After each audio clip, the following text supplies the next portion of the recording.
credit to them. They were really ready to play today. I thought they did a tremendous job defensively, especially in the first 10 minutes of the game.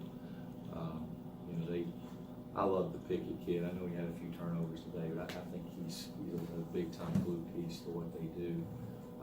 Smith and Broman did not play in the last game versus us, and they're a lot different. They're a lot tougher to guard with those two.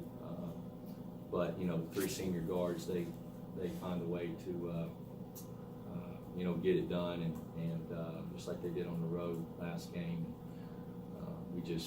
We had spurts today. I thought the end, the last 8 minutes of the first half, we played really, really well. By far the best segment we had today. But just not enough from us today in order to go on the road and win with our young group. Question? Any idea what contributed to the slow start, or you have to think about it? I thought they were really good defensively. We got a really good look the very first play of the game from Don, and then we had some open ones that didn't go, and I'd say a lot contributed to it. But more so credit to them. I thought they were really physical, and they knew we were going to try to attack the paint, get the ball to the paint. And they were making a concerted effort to keep it out of there. I thought once we got the ball swinging side to side, it loosened them up a little bit, but early we didn't do that enough. Yeah, I'm interested in you're coming from Texas to Asheville, which has been hit pretty hard with transfers in like the last 5 or 6 years. How much do you think that has to contribute with the youth that you have on your roster right now? Well, I mean, it's you just answered the question, pretty much. I mean, we had 4 transfers off last year's team. I don't know the specific numbers of the years leading up to that, but Asheville's had a lot of guys from Hornsby to all the way to Bear and Maceo from last year's team. They were obviously sophomores, but there was a coaching change, and guys did the best, made the best decision that they felt like for them. But obviously, we're at a place where we decided to go with freshmen, and we've got 13 scholarships. We got 8 freshmen on our team. I think we got 40% of our production back from last year. And so, one of those guys wasn't even dressed out today. So that's not an excuse. That's just the raw numbers. So, but yeah, I mean, the transfers are why we are young. But again, it's not an excuse. It's just the sheer fact of the matter. Sure. What's it been like coaching this team with almost completely underclassmen? It's been an experience. It's been fun. I got really good guys.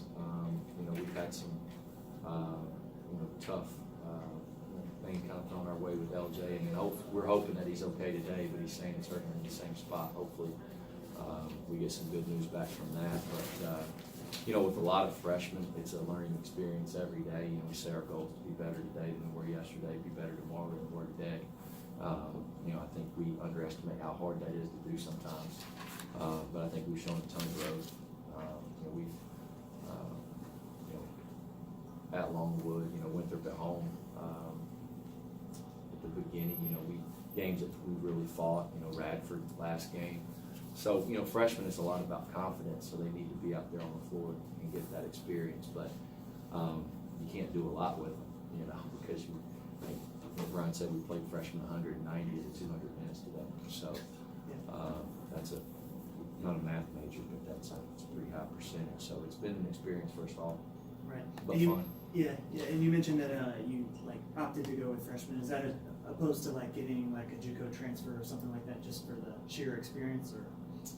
No, I think it's just what's best for our program, what's best for UNC Asheville, and it's more about what can succeed once you get there. And we made a decision again when we got there to go with freshmen, and knowing that there was going to be a huge learning curve. But guys like Devon Baker, who wasn't great today, but who has been tremendous throughout the majority of the year. Cody Jew, those guys are true freshmen that are producing at a pretty high level right now. We just got to get more guys involved. We got to get our team healthy and get a full team. It's more about what our university, what thrives at our university, and also what we can excel in our program. You mentioned that last 8-minute segment of the first half. How impressed were you with the effort of coming back after that first segment where they jumped out 13-0? It's always good to see our guys fight. You know, we make a big deal out of deflections, and we had a high number through that stretch. With as much zone as we're playing right now, deflections is a really good indicator of, you know, how you're guarding people. Winthrop is so good in transition after you score and after you miss, either way, that you've really got to sprint back and you've got to get your defense fixed quick. So yeah, it was good to see that. It was good to see that fight. And we had that same type of fight and kind of run versus Radford towards the end of the game when we cut it to 4 or 5. But I was really impressed when it was 23-4. I was wondering if we were ever going to score there for a bit. But yeah, it was good to see, and that's the experience that we're talking about for these freshmen, coming on the road against a rival, against a really good team with veteran guys, and being able to you know, go on a run like that. But then, you know, the game's 40 minutes. It's not 8 minutes, and if you only you know, have one of those runs over a 40-minute span, then the score turns out what it was. You also talked about getting more guys involved. Steven had 11 for you today and played pretty well down low. I mean, that's not necessarily a guy that a lot of people focused on before the game. What do you think of him? You know, what it's been a lot is who kind of has the best effort that day and who's getting some things done. With the way they were playing the ball screen, we thought Steve was a little bit better look. And then he got in there and he made the most of it. He played less than 1 minute last game. So, you know, with a young team like this, I mean, you're kind of figuring it out as you go, as the game goes on.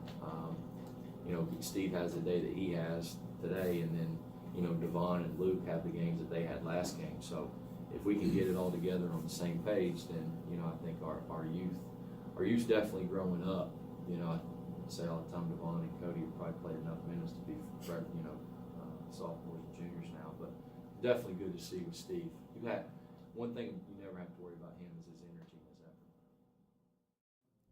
Both teams had like just one day between the games. You know, how important or maybe how much of an advantage for you guys would have such a huge experience advantage? I mean, with us, it's just like we got a lot of seniors, so we know, like, guys know as soon as the last one was over, we had to turn the page. Especially with the one-day prep, it's on us, kind of like the seniors, just to make sure guys are locked in, because it's not as many reps, and the coach is real big on reps, so he gets all wired up when it's a one-day prep. But I mean, it's good because you got 5, 6 seniors, so it's good. I mean, guys are in there, even at shoot around, we just locked in, you know, really can in Asheville. So. I mean, everybody says that like experience is critical in college basketball, but like, why do you think that is? Especially like in the Big South where you don't have like one and done. Mm-hmm. Well, it's critical because it's a grind, man. It's so hard to win at this level, and guys just don't know like the preparation that goes into it, and the scouting, and how on it you have to be. So to have a large group of guys that have been through that like year in and year out, it's just you possess a whole different savvy when you're playing a team full of freshmen. Right. How do what do you think helped you guys in that start that you had? I mean, because y'all didn't like shoot the ball crazy good. Right. I mean, they got nothing, obviously. Right. It was just the defense. I mean, Coach, we've been preaching defense, especially since the second half against Upstate where we really guarded. And that was just our mindset coming in, just like take away everything they want to do, and the offense will take care of itself. So I felt like we was just good defensively, turned the offense. Guys made a couple shots. We shot it better before, but I feel like it was a good day. Yeah. And I mean, their zone was like, I thought, like decently effective. I mean, how much does that help to have sort of some experience? Because I mean, I feel like I don't know that they would have handled something like that as well. With the zone, it's just good. I mean, just gotta be poised, because you know they're sitting there and it's all on you. Like you basically beat yourself. If you let the zone work, I mean, like we're out there just turning the ball over. They're not really forcing it, you know. So it was just good. I mean, and with us, we got a lot of weapons. So if you sit there and zone us up and we're making shots, it won't work. Right. You combined to hold Thorpe and Baker to 2 for 19. What was in the scout on them, and what did you do with them today?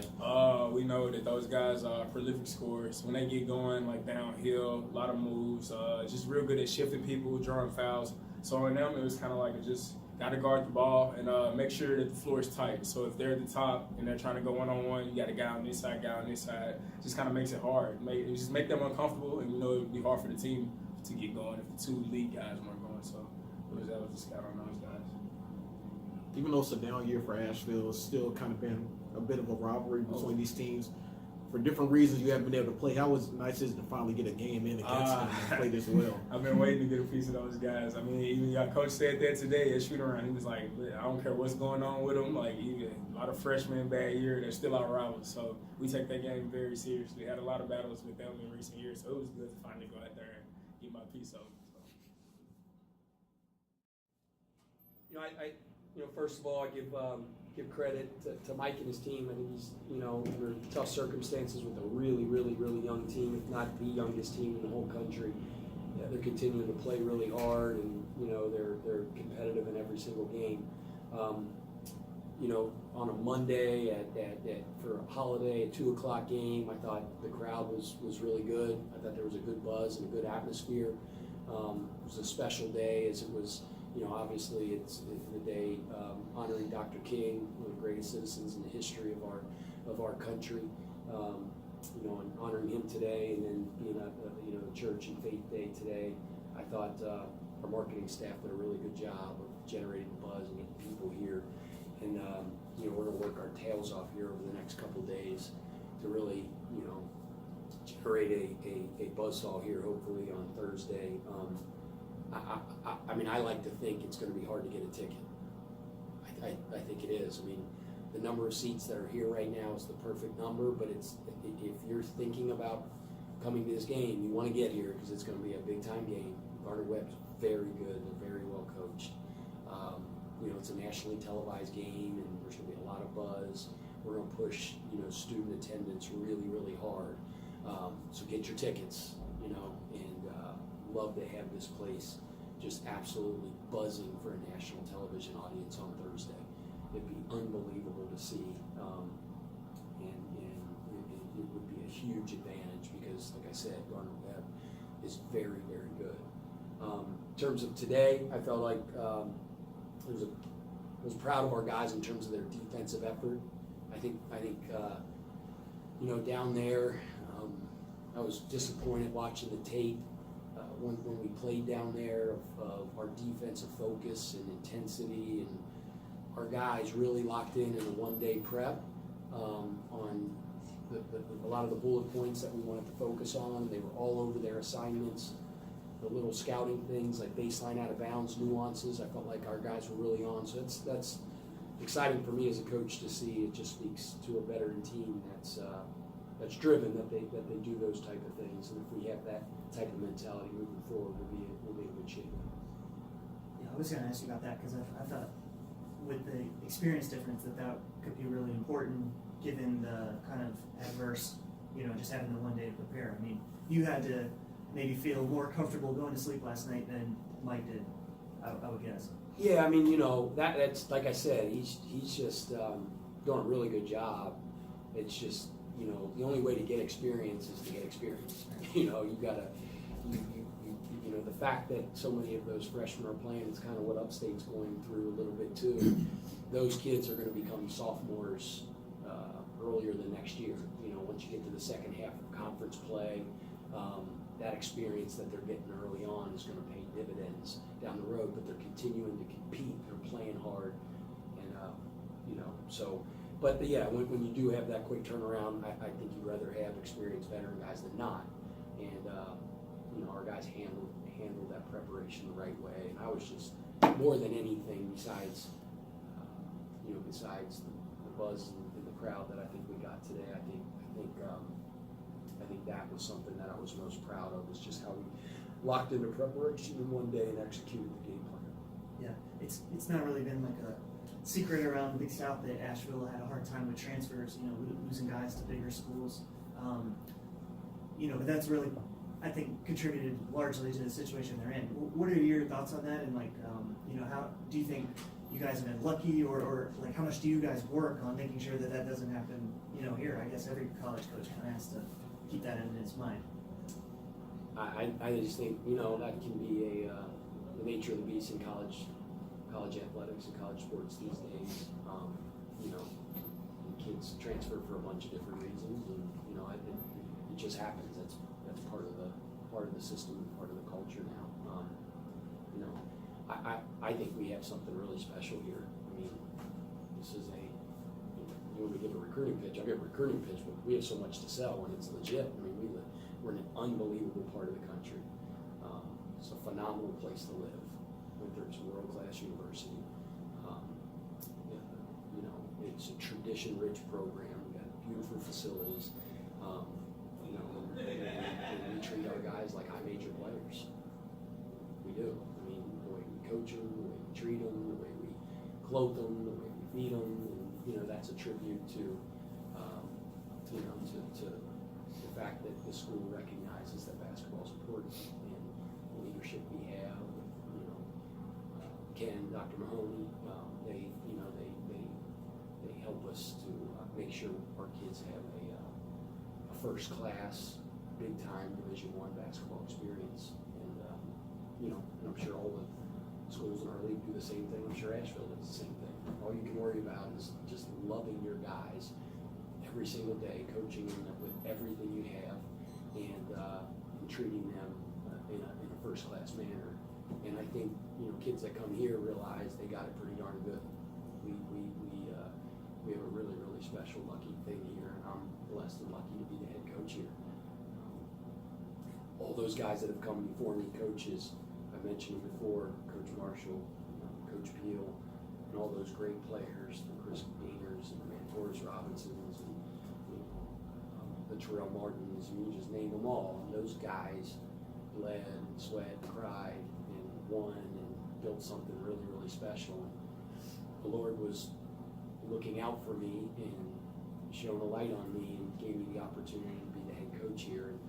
And my job is on a daily basis to uphold that. And you know, the kids that we're able to recruit are high character kids that are very good players and that understand the expectation here.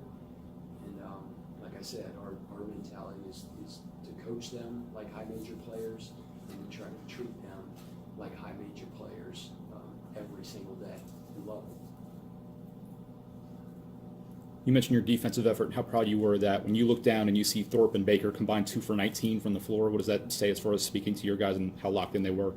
Yeah, Baker just absolutely, you know, he killed us down there.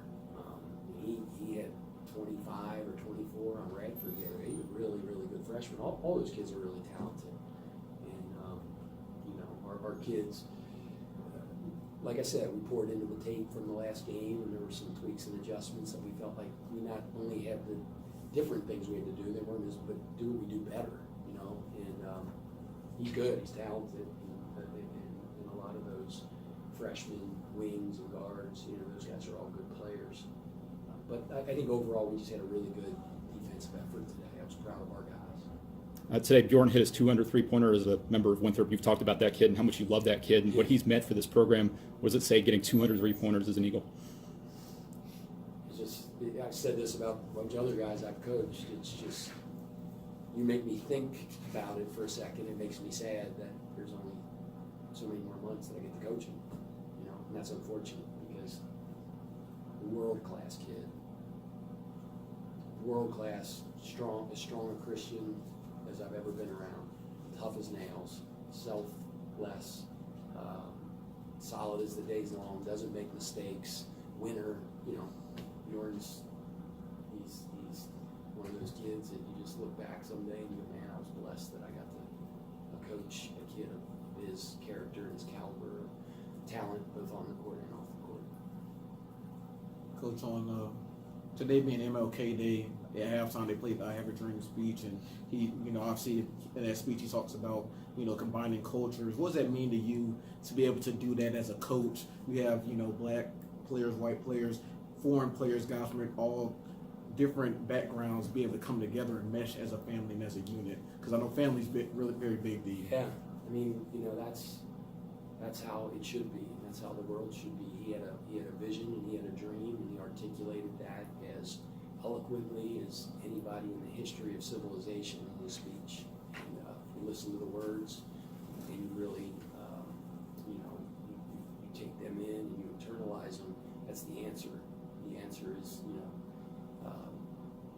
to love your neighbor like you love yourself, whether they're, you know, big, little, black, white, red, green, you know, this orientation or you know, this this religion, it doesn't matter. It's you know, judging people by the content of their character, not the color of their skin, the color of their skin. And we said it. I mean, one of the greatest citizens in the history of our country. And you know, I told our guys before the game in the locker room, I'm so blessed that I get to be the head coach of this family and this team. This team is so diverse, people from different parts of the world.